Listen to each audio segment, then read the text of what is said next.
In a March 1858, the British troops attacked the fort at Jhansi. Troops means होता है soldiers. उन्होंने attack कर दिया, सोल्जर्स ने, जो ब्रिटिश के सोल्जर्स थे उन्होंने अटैक किया झांसी के फोर्ट पर। रेड फोर्ट टाइप ऐसे किले होते थे। There heavy guns bombard it. Bombard means होता है अटैक्ड रैपिडली, यानी लगातार अटैक पे अटैक लगातार बिना रुके अटैक रैपिडली करते गए। The Rani's troops fort back bravely. जो रानी के सोल्जर्स थे उन्होंने भी लड़ाई की, बड़ी वीरता से, बड़ी बहादुरता से उन्होंने लड़ा। Among them was Jhalkari. उनके बीच ही झलकरी ने भी लड़ा।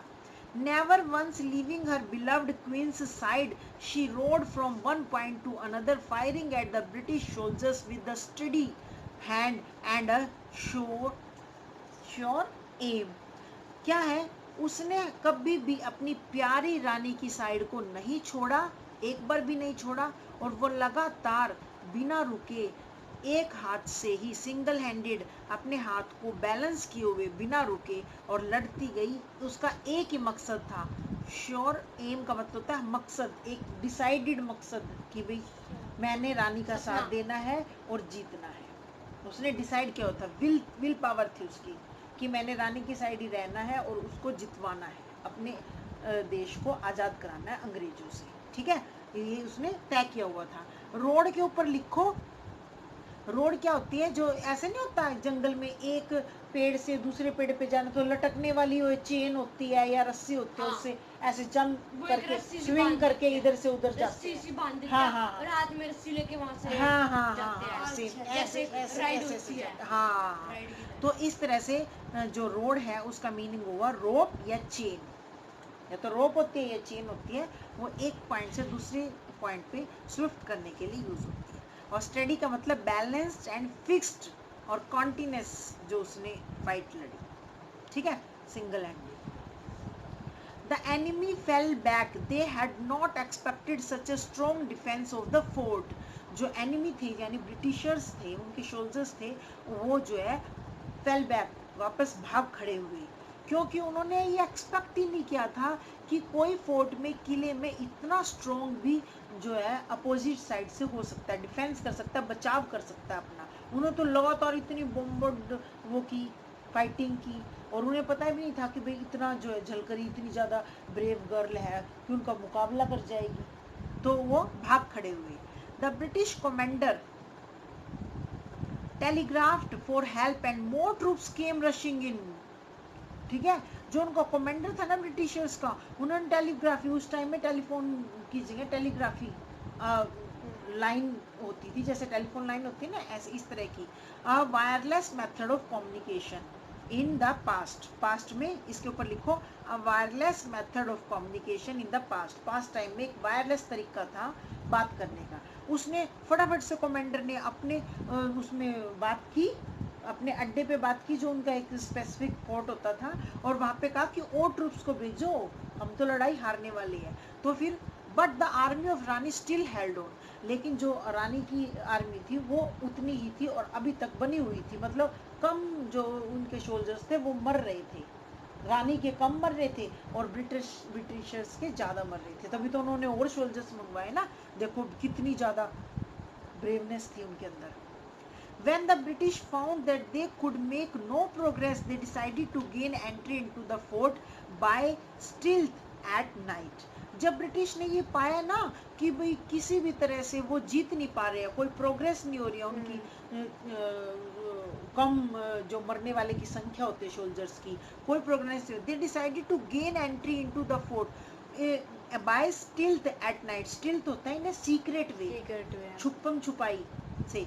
उन्होंने चुपके उन्होंने डिसाइड किया कि वो जो फोर्ट के अंदर रास्ता है ना, वो चुपके रात में मिडनाइट में लेंगे।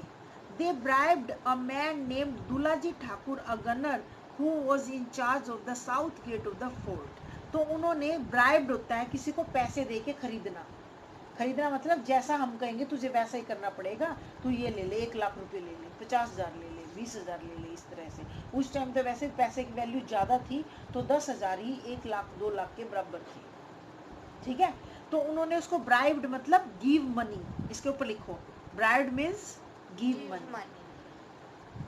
दुल्ला जी ठाकुर नाम का एक गनर था, गन चलाने वाला शूटर था रानी लक्ष्मीबाई की उसमें आर्मी में सोल्जर था वो। उसको पैसे देके खरीद लिया, अपनी साइड कर लिया, जो कि इंचार्ज था कहाँ का, उस फोर्ट का जहाँ रानी रहती थी, उस फोर्ट का जहाँ से वो लड़ाई लड़ रहे थे उसके साउथ गेट का। ठीक है। In return for a large some of money Dulaji let them to a spot where there was a break in the wall and the soldiers made their way into the fort through it in the dead of night। इस पैसे की, इतना बड़ा पैसा दिया उसने, 10-20 हजार लाख जो भी, इतनी ज्यादा वो मनी को देखकर दुलाजी ने उन्हें ऐसा रास्ता दिया जहां से दीवार टूटी हुई थी, उस जगह से उनको अंदर कर दिया सोल्जर्स को। और वो रास्ता जो है सीधा ही कहाँ ले गया, जहाँ पे made their way into the fort, अंदर सीधा ले गया, through it in the dead of night. जो नाइट, डेड ऑफ नाइट होता है बिल्कुल गहरी काली रात, मिड टाइम चल रहा था, जैसे 12 बजे के बाद हम क्या देते हैं, डेड ऑफ नाइट है, 1-2 बजे के बाद क्या देते हैं। तो जो गहरी काली रात थी जिसमें आधी रात का टाइम था, आधी रात के बाद वाला टाइम, उसमें उसने टूटी हुई दीवार से उनको अंदर जाने का रास्ता दे दिया, क्योंकि वो तो उसका हेड था गेट का। As they begin to climb in, Jhalkari saw them। जब उन्होंने ऊपर चढ़ना शुरू किया ना, तो झलकरी ने उन्हें देख लिया and sounded the alarm, और उसने अलार्म बजा दी। उन दिनों ऐसा होता था कि कोई भी खतरा होता था ना, तो एक घंटी बजा देते थे, उस घंटी का साउंड हर एक सोल्जर तक पहुंचता था, हर एक दीवार पे चिपका होता था उसका जो साउंड मीटर था। ठीक है। With loud cries, the Rani's army took up the fight and opened fire, and the attackers fell back। फिर चिल्लाते हुए सोल्जर्स ने, जो रानी के जो आर्मी के सोल्जर्स थे, उन्होंने फाइट को लड़ा, एंड ओपन फायर, और आग को जला लिया। चारों तरफ आग जला देते हैं, गहरी काली रात में कुछ दिखता नहीं, तो भी सबको ध्यान से देखना होता है कौन कहाँ से आ रहा है, कि अब तो कोई ऊपर से, नीचे से, कहीं से। एंड अटैकर्स फेल बैक, और अटैकर्स जो अटैक करने वाले लोग थे वो फिर से भाग खड़े। देखो, अचानक से हमला हो रहा है रात को 1-2 बजे, 3-4 बजे, और फिर एकदम से अलार्म बजा और सारे खड़े हो जाते हैं और ऐसे आग जला लेते हैं जगह जगह देखने के लिए कहाँ से अटैकर्स आ रहे, और फिर सबका मुकाबला करते और वो भाग खड़े हुए। कितनी बड़ी बात है, बहुत बड़ी बात है, कितने ब्रेव थे उस टाइम हमारे Indian. The fighting continued during the days and nights that followed, और वो जो फाइटिंग है ना, वो कई दिन और कई रातों तक चलती रही। मतलब और आते गए ना सोल्जर्स, और मार गिराते रहे हमारे Indian. Though the Indian troops were full of daring, they could not withstand the British attacks। जबकि हमारे जो इंडियन ट्रूप्स में थे, सोल्जर्स जो है, वो पूरे डेरिंग थे, करेजफुल थे, पूरे बहुत ज्यादा हिम्मत वाले, ब्रेवरी से भरे हुए थे। वो जो है ब्रिटिश अटैकर्स जो अटैक करने वाले थे उनके आगे खड़े नहीं रह पाए। भाई वो जितने मारते जा रहे हैं और आते जा रहे हैं, मारते जा रहे हैं, वो थकेगा तो इंसान है। और 1-2 बारी उनको स्वॉर्ड से जख्म भी हुआ होगा, कोई गोली भी लगी होगी, उसके जख्म भी नहीं भरते थे, उनकी मरहम पट्टी भी नहीं होती थी, कुछ ऐसे। ठीक है ना, तो वो कहाँ खड़े होने थे उनके आगे। The enemy fort their way steadily until they reach the palace. जो एनिमी थे, दुश्मन, एनिमी मतलब दुश्मन पार्टी थी ना, वो तब तक लड़ते रहे जब तक उन्हें महल में अंदर जाने का रास्ता ना मिल गया। महल में तो रानी लक्ष्मीबाई होगी, उसको वो कैदी बना लेंगे, प्रिजनर कर देंगे, और जाके अपने बॉस के कमांडर के आगे खड़ा कर देंगे। क्योंकि लड़ने का मकसद ये होता है कि जो मेन होता है ना हेड, उसको गिरफ्तार करके और उसको अपने बॉस के पास लेके जाओ, फिर वो डिमांड रखेंगे या उसको मार देंगे, फिर तो सोल्जर्स की कुछ चलनी नहीं है।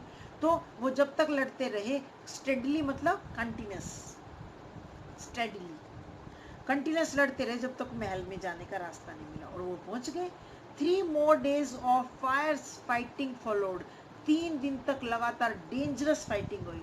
फायर्स मतलब डेंजरस, फाइटिंग मतलब बहुत सारे लोग मारे गए। Now the queen's advisers begged her to go out of the fort to a safe place।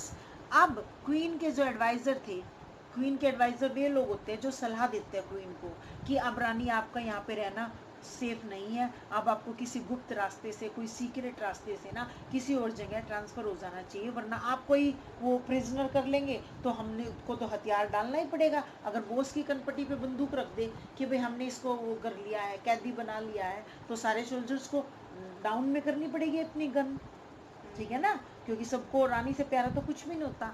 तो वो कहते हैं कि जो उसके एडवाइज़र होते हैं सलाह देने वाले, वो उससे कहते हैं कि भाई हम आपको, बैग्ड का मतलब होता है सजेस्टेड, स्ट्रॉन्गली सजेस्टेड, ठीक है, उनसे बार बार मिन्नत करी, स्ट्रॉन्गली उनको सजेस्ट किया रानी को कि अब आप और जगह शिफ्ट हो जाओ, ये सेफ नहीं रही आपके लिए। दो रिलक्टेंट एट फर्स्ट, रिलक्टेंट होता है अनविलिंग, रानी की इच्छा नहीं थी जाने की, अनविलिंगनेस, उसकी कोई इच्छा नहीं थी, रिलक्टेंट एट फर्स्ट, शुरू में उसकी कोई इच्छा नहीं थी, Lakshmi Bai agreed in the end, अंत में वो मान जाती है भाई। सो पता था भाई अगर मैं पकड़ी गई तो सोल्जर्स को भी अपनी जो गन है वो डाउन करनी पड़ेगी, ठीक है।